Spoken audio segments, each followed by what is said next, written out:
The cheapest and easiest way to improve your digestion is by being more present with the eating process. Let's talk about it on day 12 of 25 Days of Presence. We knew there was no way I was going to continue this series without talking about consumption of food at some point.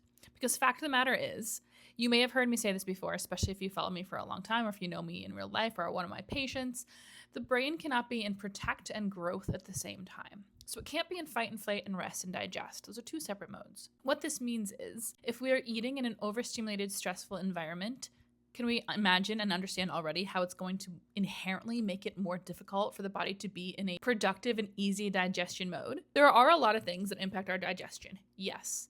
And one of the first places we can start when we're working on improving our digestion is how we are consuming food to begin with.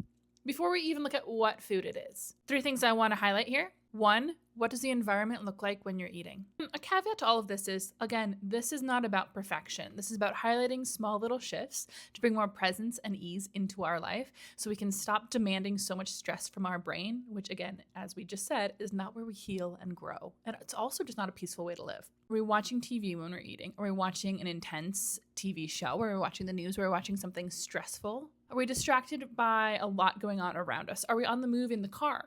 When it's possible for you to sit down or at least take a moment and just focus on eating without external stimulation, maybe put on some classical music, some binaural calming hertz if the silence is still too much for you, if that's part of the journey you're still on. Chat with your friend, your partner, your family, but make eating the food the one thing we're doing.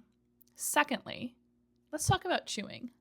My mom used to always say, chew until it's liquid, which I thought that was foul. Well, chewing, the mastication, is the literal first step of the digestion process. If you can imagine, if we're half inhaling our food and it's landing in our stomach without it really being broken down to begin with, wouldn't that just make the digestion process harder? Could that also impact the amount of nutrients we're even getting from said food? It could. We're already minimizing the distractions in our environment, and then we're focusing on really chewing our food, which kind of demands us to slow down nonetheless.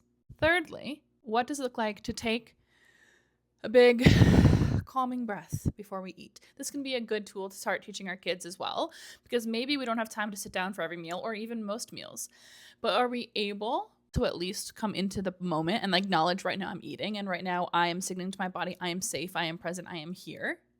Do those scan around your surroundings, remind yourself that you literally are safe. Take a big diaphragmatic breath. So imagine you're expanding the bottom of your ribcage in all directions, and then consume your food.